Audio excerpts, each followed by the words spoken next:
Our New Testament lesson today is Hebrews 13, 1-2. Let brotherly love continue. Do not neglect to show hospitality to strangers, for thereby some have entertained angels unawares. Please pray with me. Lord, may the words of my mouth and the listening ears of our hearts be acceptable in thy sight. O Lord, our rock and our Redeemer. Amen. My niece was visiting New York City a few weeks ago, and I treated us to tickets to the musical Come From Away.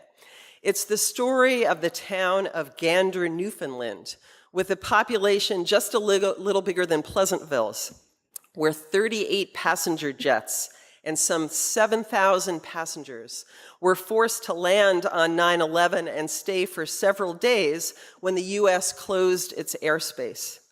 It's the story of the extraordinary hospitality of the townsfolk to complete strangers, whose presence nearly doubled the town's population. Residents opened their restaurants, bars, schools, pharmacies, refusing to take any money. Welcome to Walmart. Would you like to come home for a shower? Was one of my favorite lines. Moreover, they couldn't understand what all the fuss was about. This is how we treat people. As terrific as the show was, I was more moved by the reaction of the theatergoers, a full house crowd. People leapt to their feet in a joyous standing ovation, and not just for the stellar performance of the cast and crew. There was a longing and a hunger there, I felt. This is how we once were, the best of humanity in the worst of times. And this is how we want us to be again. I have to think that a small group of Broadway showgoers aren't the only ones feeling that way today. Because here we are with discord and bad behavior seemingly abounding everywhere. Our country now has a testy relationship with once strong allies. We've learned that foreign governments with fake social media sites have been stirring division among Americans, turning us against each other. A day doesn't go by without a politician, captain of industry, even religious leaders and or their minions being arrested or fired or shamed for egregious acts. Tempers among us are hair trigger. It's hard to watch the TV news anymore, and I say this as a journalist. What's worse, disharmony feeds on itself. When we are afraid or fed up, it's a natural impulse to pull back, to retreat, to stay safe within our tribes who look and think just like we do.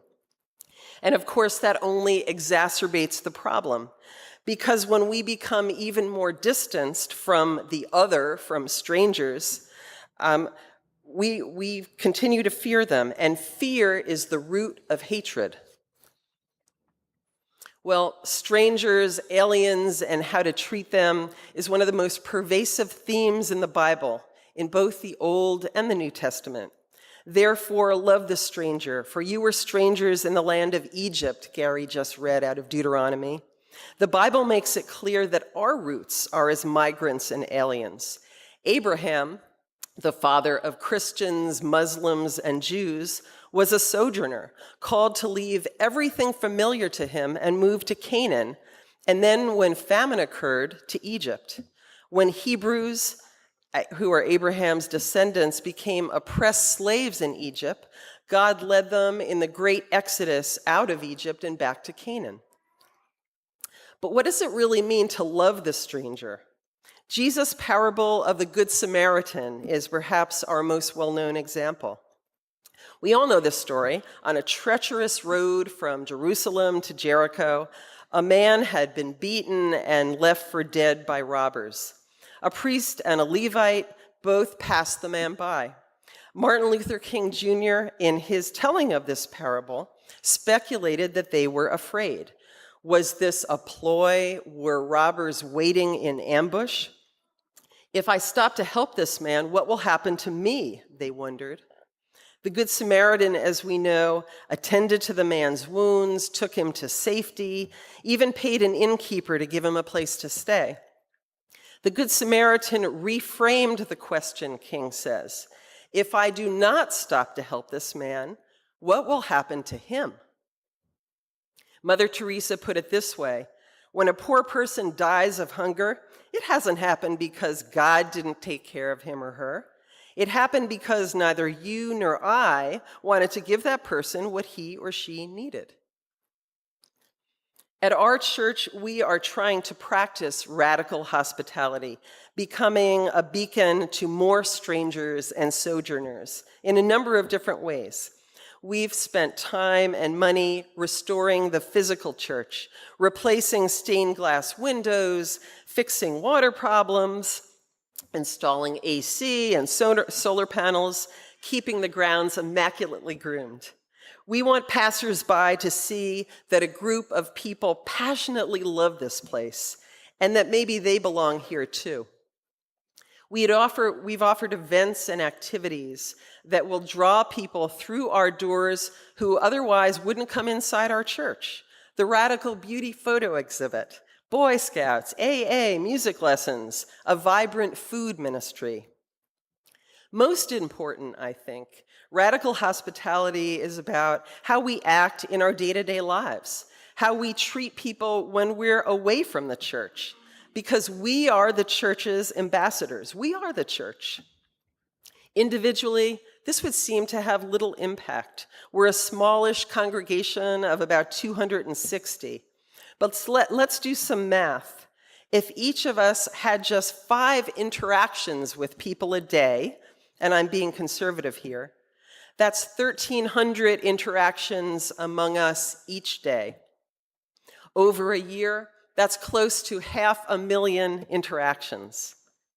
Being an ambassador is a concept that Gail Zarek, who leads our Appalachia Service Project mission, tries to convey to the student and adult volunteers on that trip to West Virginia.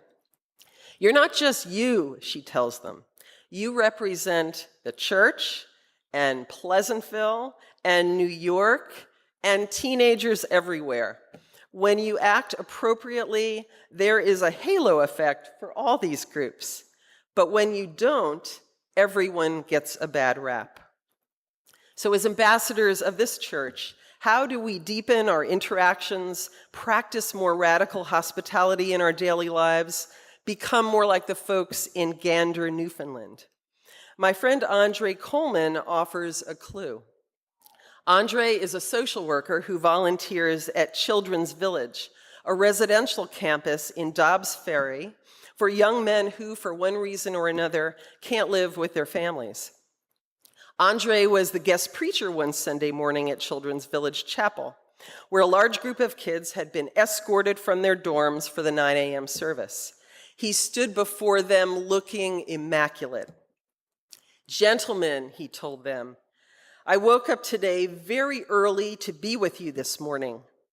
I shined my shoes, I pressed my best shirt, I put on my suit and my favorite cufflinks, tied my tie just so, because I knew I was going to be speaking to the most important people in God's creation this morning, you." The kids looked around at each other a little quizzically. I doubt they had ever felt that or been told that before. And that got me thinking, what if we made a point of acting as if for everyone we came across, our 5 interactions a day, we were in the presence of the most important people God created on earth? There's a difference between being superficially nice and being really interested in someone else, taking time, listening, possibly helping.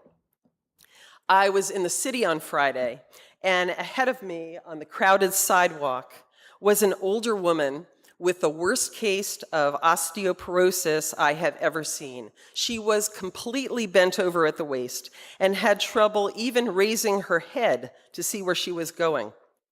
She had a cane in one hand and a big shopping bag in the other that she was more dragging than carrying. How excruciating.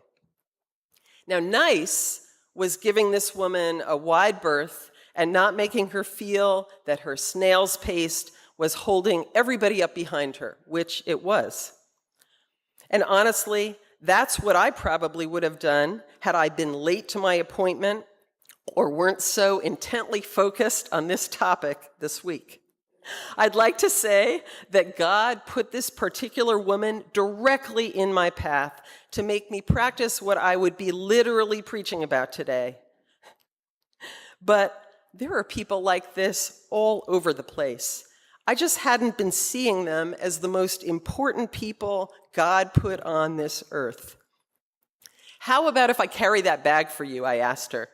She seemed surprised, but was more than happy to get the help. And now I know Sheila, a retired legal assistant.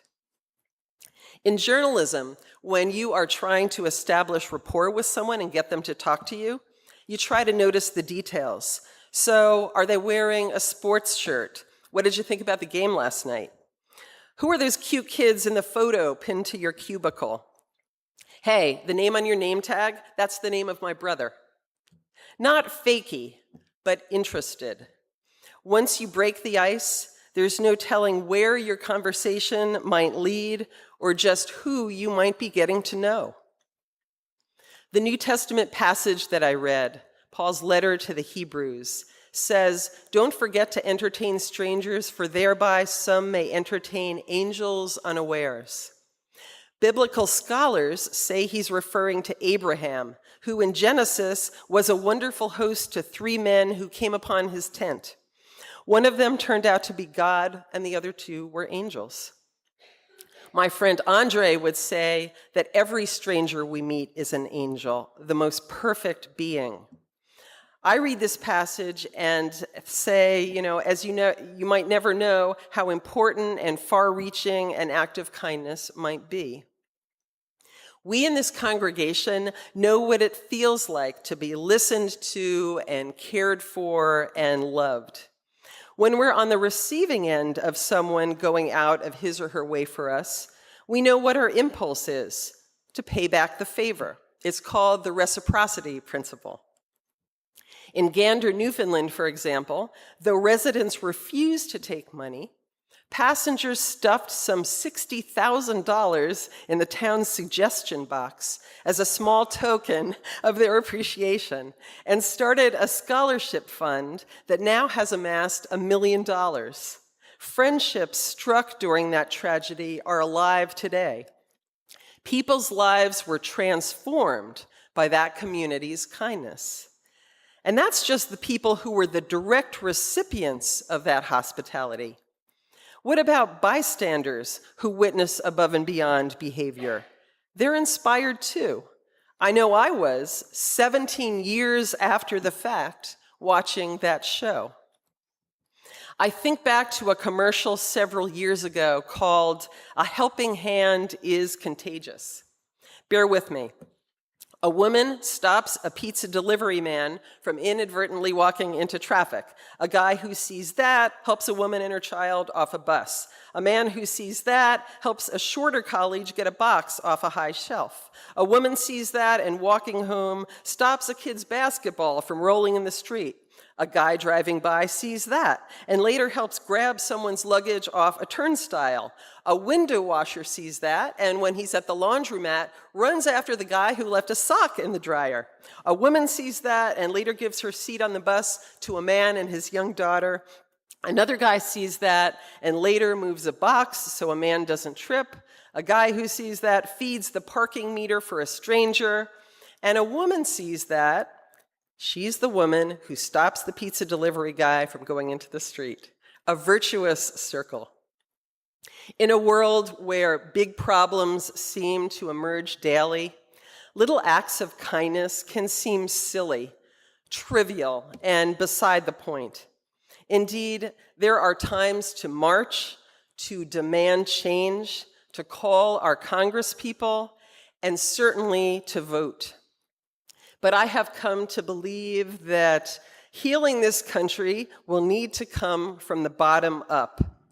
From our 1,300 interactions a week, nearly 500,000 a year. Angels among us? Absolutely. Let's go meet them. Amen.